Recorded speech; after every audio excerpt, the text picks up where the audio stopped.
Oh yeah, I can see it's Welcome. Welcome for another episode of Live from the Heart podcast. I'm Anne-Claire Meret. I'm delighted today to welcome a very special guest.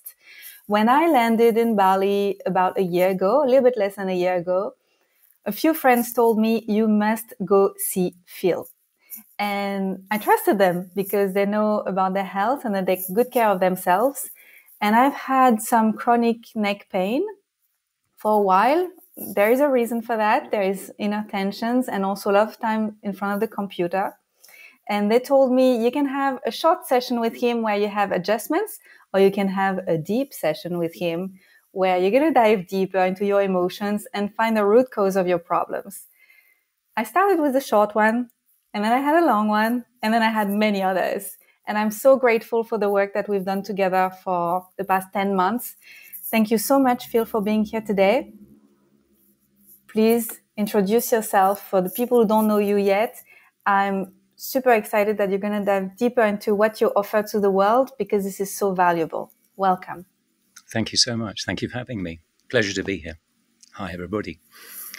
My name's Phill, and I guess I started my journey a long time ago as training as an osteopath.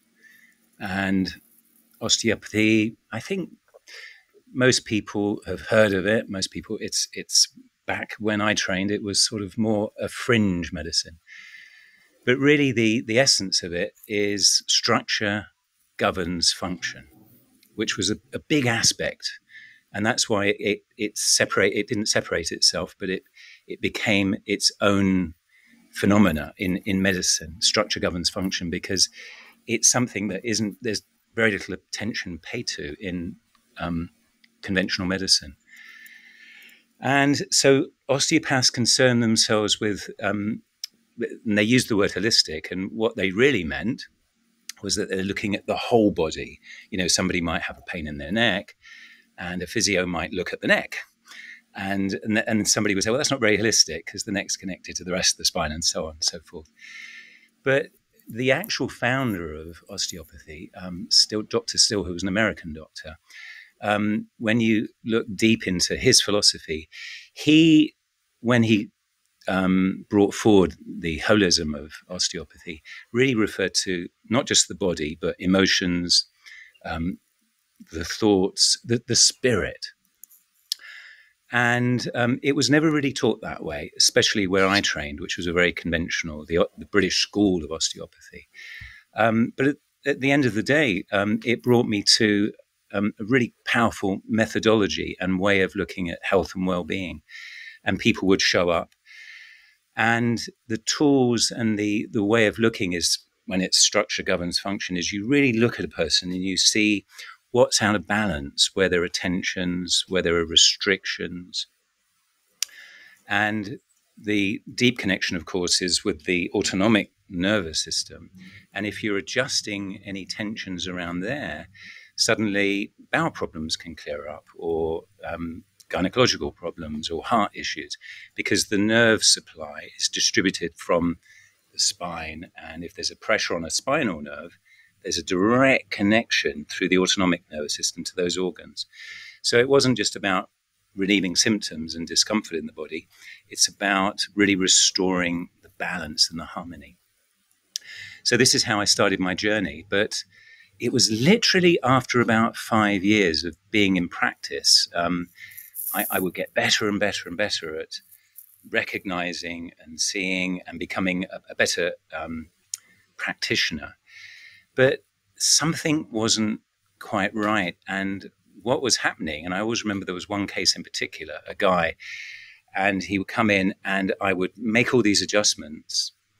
And he would at the end of the session, he'd say, "You're the only person that can do this.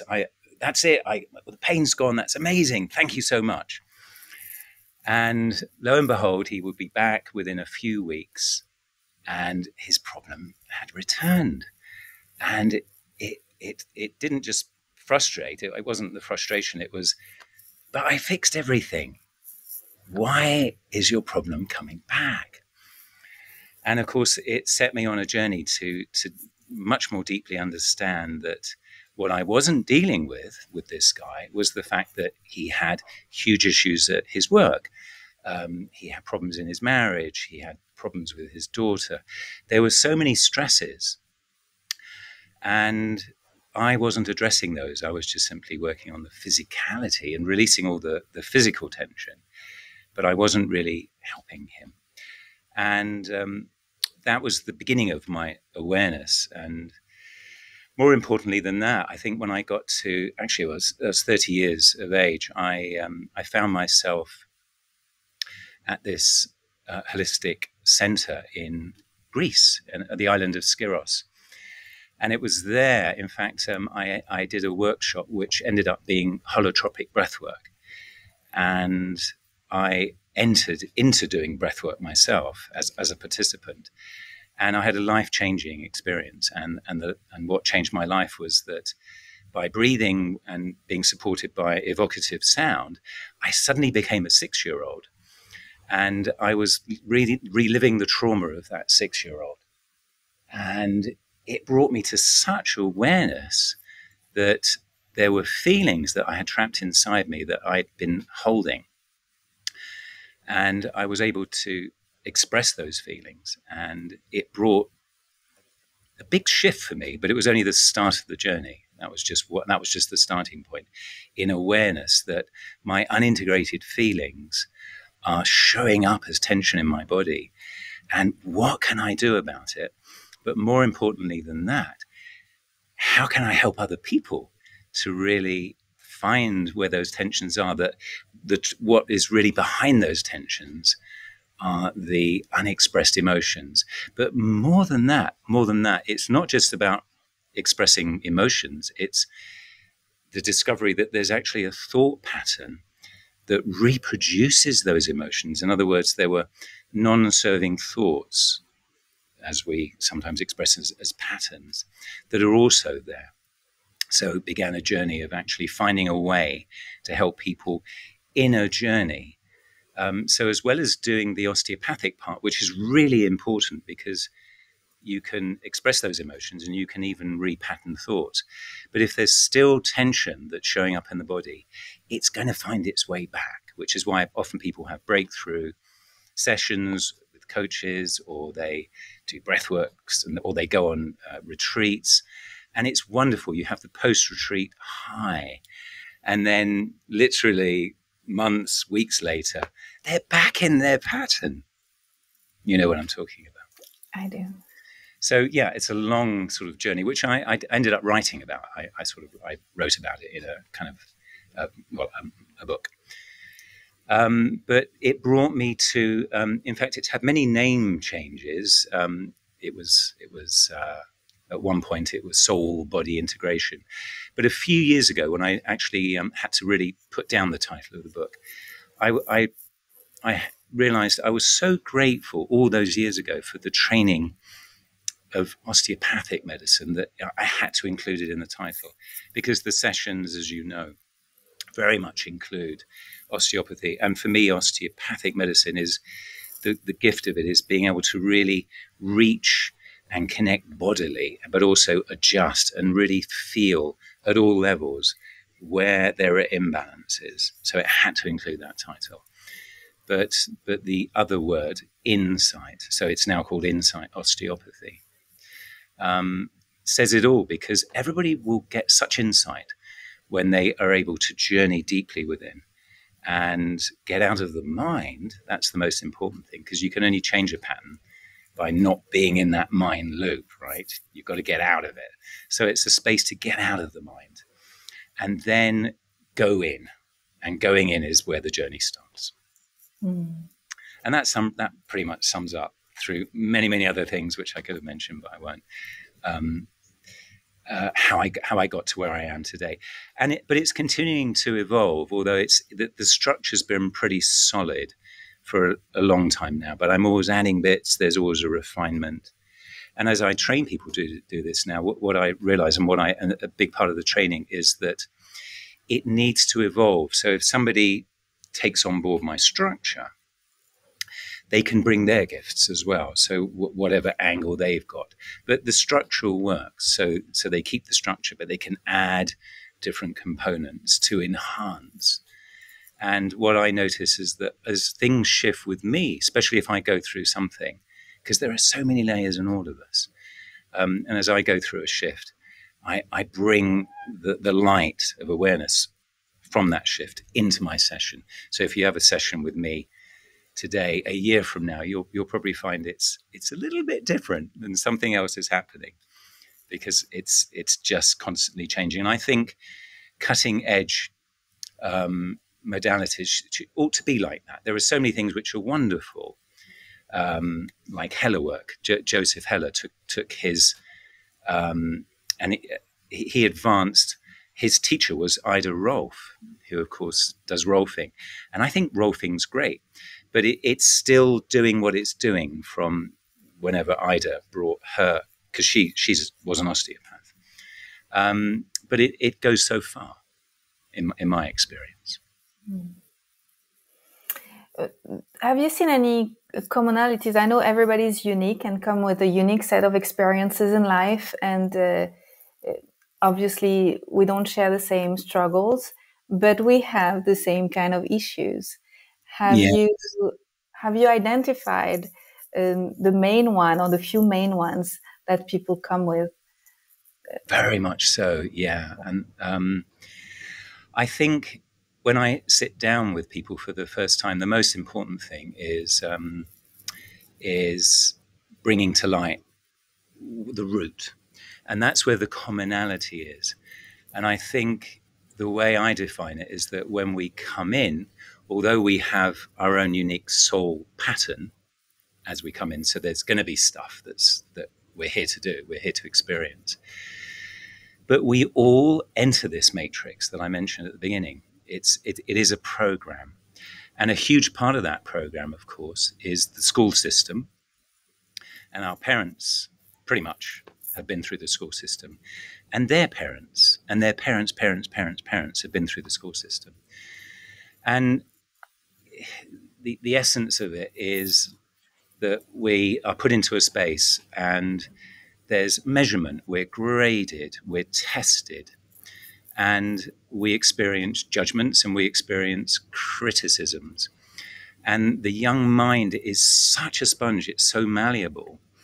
And all it really needs in the first 7 years, when the ego is starting to develop, is just to be reminded who it really is. And that's the basis of this work, I think, with all spiritual work, is that who we really are. And, in essence, that we are pure infinite potential, and that every beat of our heart is emitting light, and that we are pure creativity. That's the essence of who we are. And with creation, it's just delight, it's rapturous, it's pure love. And that's essence. Some people will say, well, that's divinity. We are spark of the divine. And more and more, the more I connect to that, the more I know it, because I think life is about a remembering of this. And the commonality is because we're born into a matrix and we're immediately under control. We have to do things because the system says that we have to do these things. It is a trauma to experience the criticism and the judgment, and it creates a displacement. We disconnect from our divinity. If you tell a child you're amazing and you're beautiful and you're I love you so much, it remembers who it is. But as soon as you say that's not enough, that's not very good, you did it wrong, it's a program that it will just take on board. It will fight it. The natural thing is to fight it. But first of all, it has to deal with the fear that comes up, which is generated from adrenaline and cortisol. That immediately creates the tension. And you could say that the trauma is a shaming. And shame is actually a construct. It doesn't exist in nature. The truth about shame is that the real experience, if we do something that we think, oh, I really wish I hadn't done that, then we have the natural response, which is regret. And regret is a teacher, because if we regret, we think, I'm never doing that again. I didn't like that. That felt really bad. Whereas shame is a cage. It's a toxic cage, because we are the judge. We are judging ourselves, and it's a loop. It's a toxic loop that our mind generates. And we have to break free of that, because what I see over and over again is people, when they go deep, shame comes up. And when they feel shame, they then feel rejection. And sometimes rejection is from the experience, from the physical experience of rejection, being rejected. But mostly when you go deep into rejection, it's self-rejection. So it's that divine part which is in rejection. It's not in alignment. If you're in alignment with divinity, there can't be judgment. It does not exist. So shame, rejection, and then the final one is where we literally leave ourselves. There's an abandonment.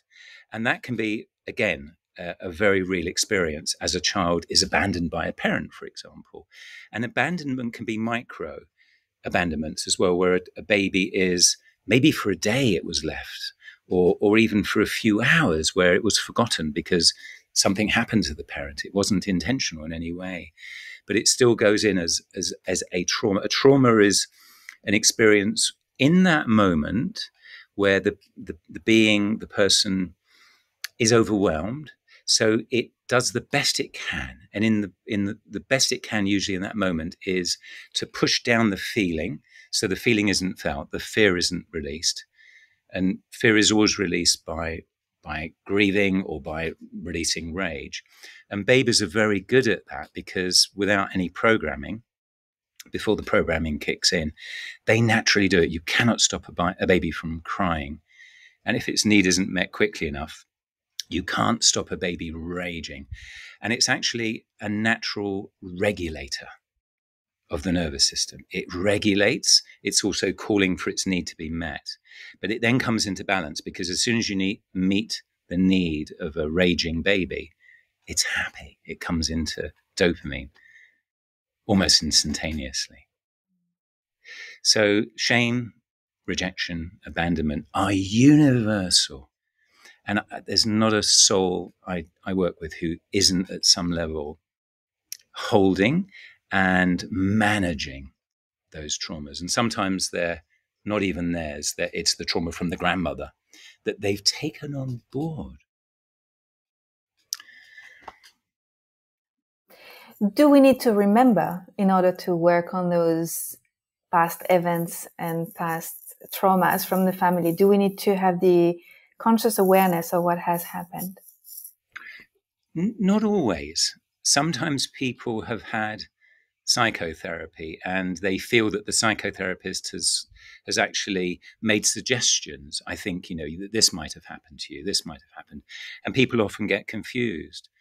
And sometimes I notice that people realize, actually, I wasn't abused. That was just an idea and I actually went into a hypnotic state and I realized it didn't happen. It was somebody else in the family or it was a suggestion. So sometimes, answering your question, the most important thing is moving the energy. And I think that's, Freud has a lot to do with it, because he kind of was a big part of analysis, which is when the real meaning of analysis is breaking down. Sometimes it's helpful in that people realize they have no awareness that there's something there. That actually happened to me when I was at this Skiros group. I had a realization that there was a judgment when I was much, much younger. And it was an epiphany moment for me, because it was an awakening. That happened. I was judged. And so I was able to then progress by doing things about it.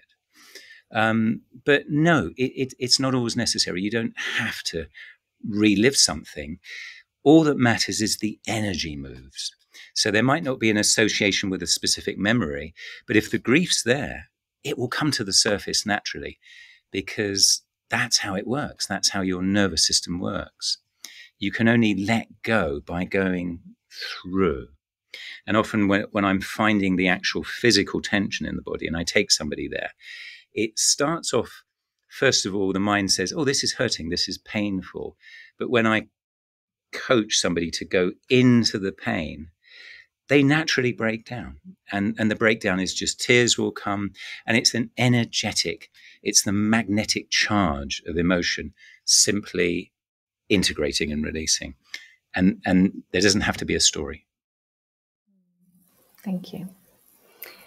It takes courage to come see you because it's we have to face ourselves. Do you feel that a lot of people are more likely to look for a quick fix, meaning an adjustment, than facing what's really there, like the root cause of their problems? How do you navigate that? How do you gently explain people there might be something deeper? Right. And do you feel that they're quite open to say yes to something else? Yeah.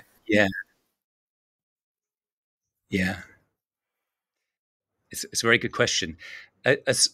On my sessions details, I always I talk about the insight osteopathic because that's the main work I do.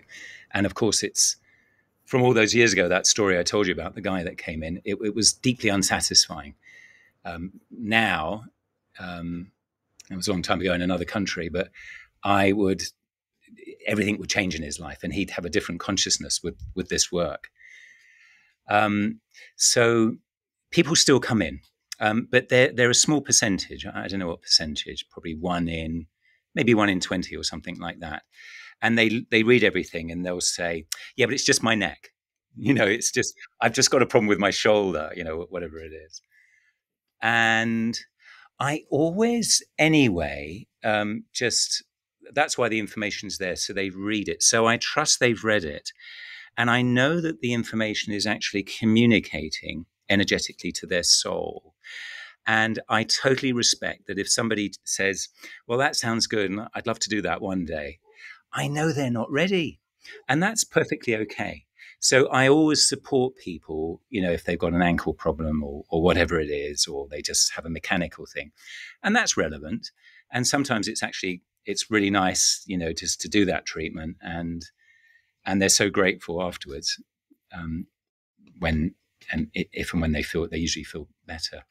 So I always trust that people that do come in and say, I want to do the insight, it's because they had a conversation with somebody who already did it and it spoke to them.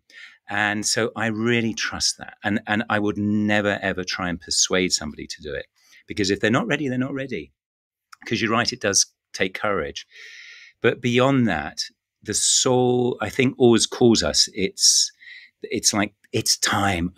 You have to have enough experiences. We think, oh, you shouldn't be struggling. You shouldn't be doing this dysfunctional relationship stuff. You shouldn't be. Why are you doing this? And the truth is, the soul it's perfect because you're doing it enough so you can experience whatever it is until you get to the shift, until you get to the point where you think, I'm done with this. I don't want to do this anymore. Then you're ready. Makes sense.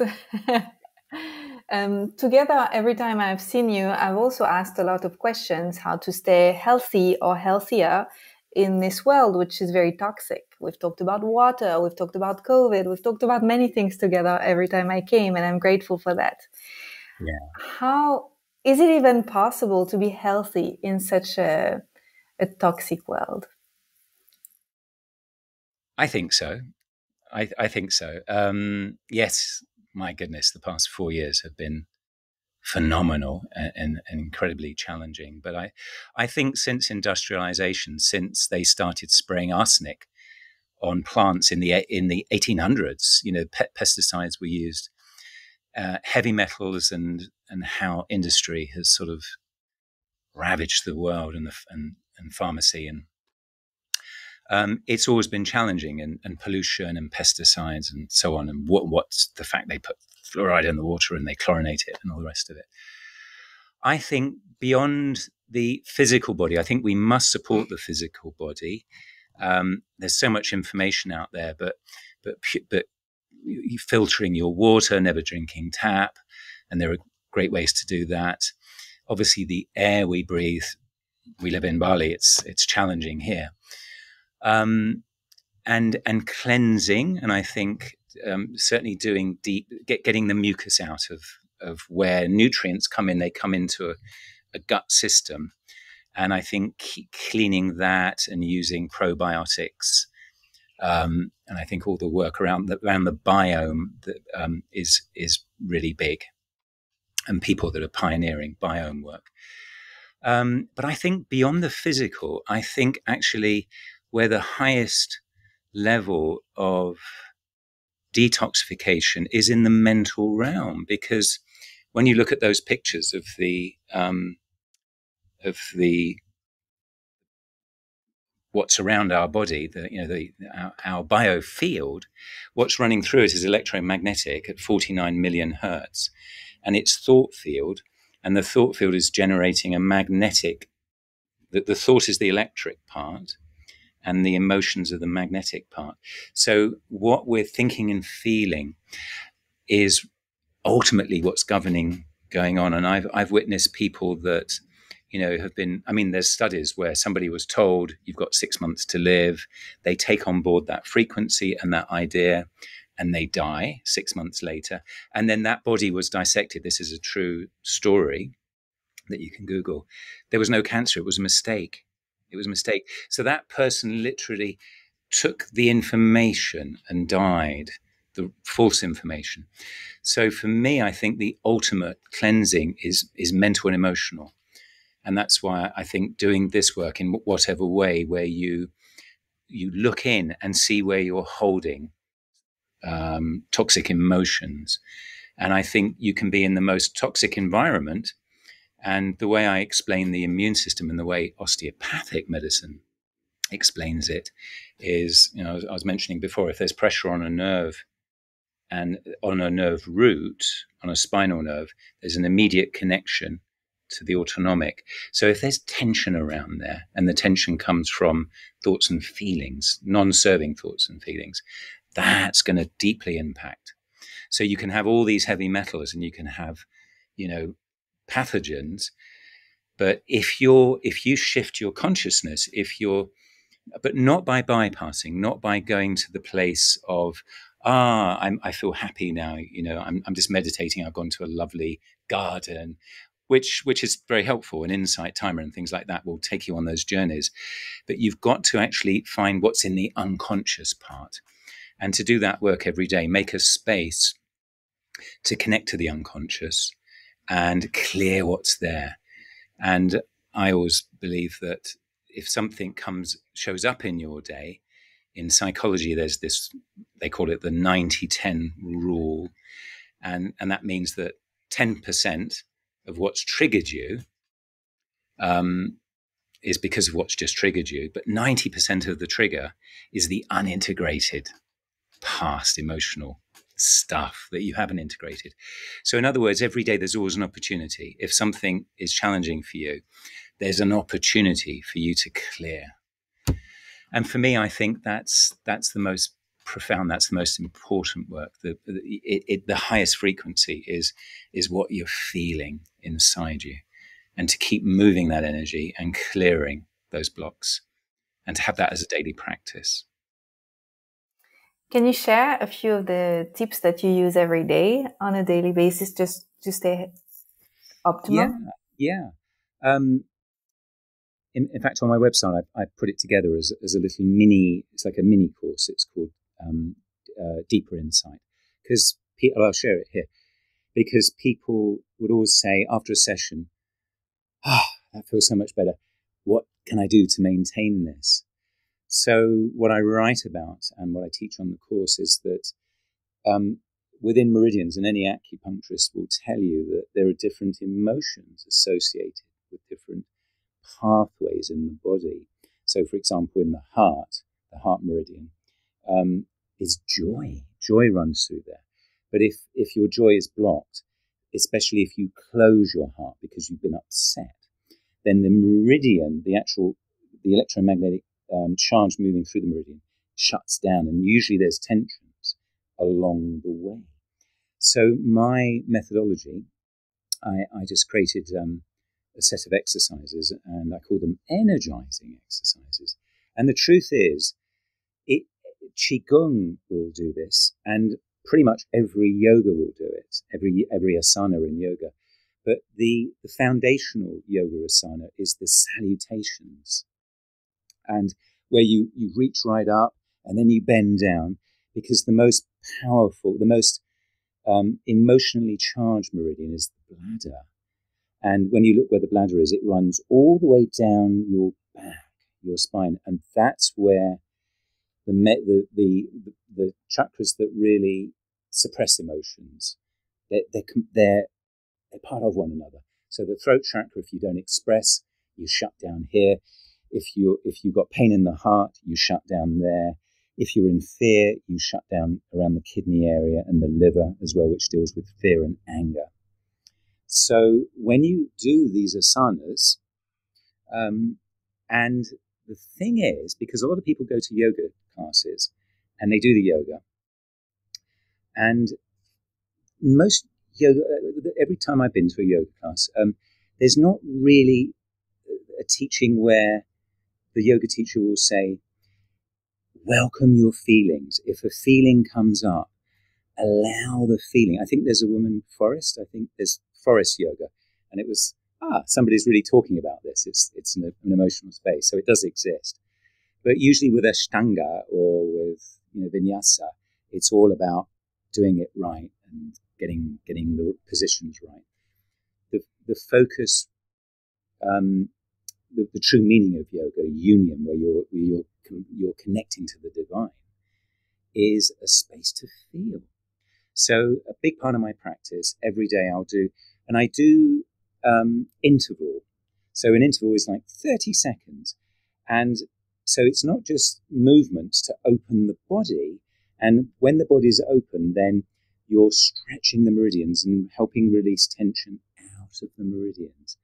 And what it's doing is facilitating the possibility for feelings to come up and then move.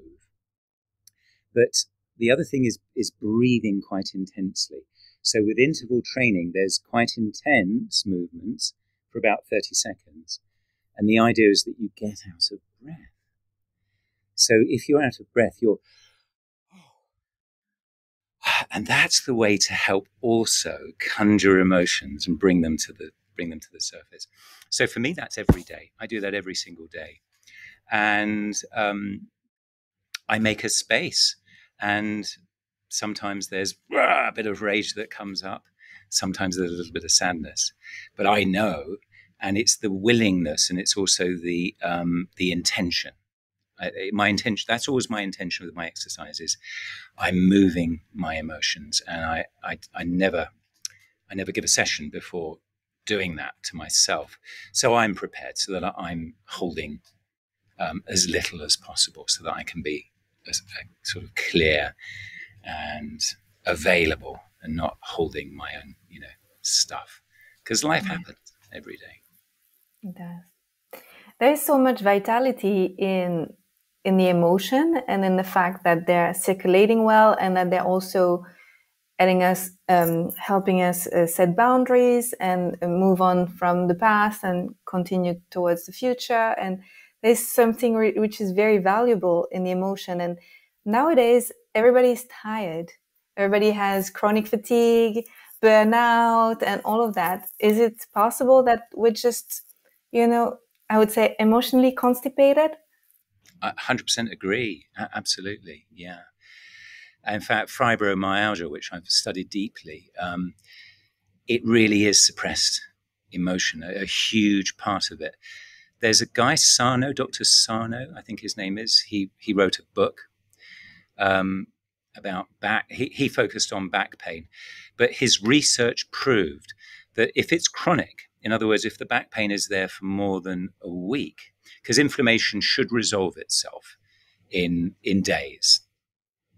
And the main reason it doesn't is because of emotion. And again, this is what's taught with with chronic problems that the brain, the amygdala is looping. So the thought always thinks there's something wrong. What's wrong with me? And people keep looking for one thing to another thing. It's like, I've got to find the cure. I've got to find the cure.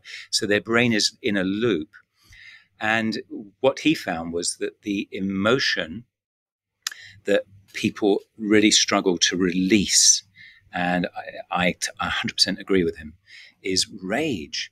And a lot of people will just, it's like, I'm not an angry person. And that exactly that for that reason, because rage is that, when you get in touch with that energy, there's so much, it steals your energy by holding rage, and you hold contraction. It's using to stay inside you, uses up so much energy. So in actual fact, after releasing rage, you feel very energized. You actually feel as though you've got much more power, much more energy is available to you. But you're right. It's a big part of this chronic fatigue. It isn't just all the, it's a bigger part is inflammation, but it's massive suppression. Yeah. You say information, you mean by that all the messages that we receive every day, all the distraction and everything that's around us that's impacting us? Yeah. I mean, I try and I think algorithms can be scary, when you say something and the phone picks it up, or if you are interested in certain things, like if you're on social media. But I find when I look at Facebook, because of the things I like, I tend to get really interesting things. It's always about spirituality, about healing, about psychology, about health, and I'm always inspired every day. So I feel uplifted and motivated. Whereas some people I know, certain members of my family, it's really important that they watch the news, and it just doesn't resonate. That's a frequency I cannot be around anymore. And sometimes when I just sort of experimentally, I'm curious. It's like you can literally feel the frequency infect you when they're talking about wars and disruption and separation, because when you look into what's behind it, it's engineered. There's a lot of engineering to create. A lot of people talk about this now, separation in people. Yeah. We have to be disciplined and choose what we feed ourselves with, whether it is on the plate or, yeah. Absolutely. It's like the fable about the wolf, the angry, the two wolves, and the child asks, how do there's two wolves that live inside you, and the wise person answers the question, well, how do I navigate them? Choose who you feed. Yeah. Choose who you feed. Yeah. Thank you for that. Because a lot of people feel disempowered today because of the challenges of the world, but actually there is always free will, and there are always spaces where we can feel empowered of choosing. Absolutely. And to connect with people that are sending that message as well, and choose to be around, because frequencies grow, frequencies blossom. It all boils down to frequencies. It really does. The more you stay in your own high frequency, you'll influence everybody around you, and it grows. And that's what's been happening. I feel that, especially the past 3-4 years. Me too.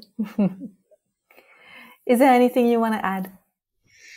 I think I've probably said enough. Yeah. I think, if there was a takeaway, checking what you're going to choose that's going to take you to a higher frequency today, and put your attention there. What will it be that you're going to choose? For me, it's always, I'm blessed to be surrounded by beautiful nature, but being in nature, walking and taking my shoes off and earthing myself, that always brings me back to nature. So choose that. That's what I'm going to choose. Yeah. Choose that. Thank you. If people want to know more about your work, how can they discover about your work in Bali, but also if they live somewhere else, what can they have access to? Yes. So I've got a website and it's got all my details there. On the website, you can immediately connect to me through WhatsApp in any country. And the website is www.insightosteopathy.com. So it's all one word. Insight, INSIGHT, Insight, OSTEOPATHY, osteopathy.com. And it's got my training there. You can download my book there. It's also on Amazon as well and Kindle. The Deeper Insight little course I mentioned. So everything's there. Everything's on that website. So you can connect to me through there. We will put the link. And if people want to see you in Bali, you're based in Ubud. Yes. And if people come to travel, they have to contact you early because you're pretty booked. Yes. Yeah. Give me a bit of notice. I always try to accommodate. I always get messages. I'm flying out in 2 days. Please, can you see me? I try my best, but yeah, it's better if you give me at least 2 or 3 weeks notice. Yeah. Well, for everybody who's listening to us, I highly recommend the sessions with Phill because I found them amazing and I keep going because there are deeper layers and this is a great opportunity for self-discovery and just I feel better in my body and I feel lighter in my mind and more able to move forward towards my greater potential. So thank you for that. Beautiful. Thank you. Thank you. All right. Well, thank you so much. If you've enjoyed this episode, please share it around you. If you have friends who are going to travel to Bali, please send the good words. And I'll see you in another episode. Bye-bye. Bye-bye.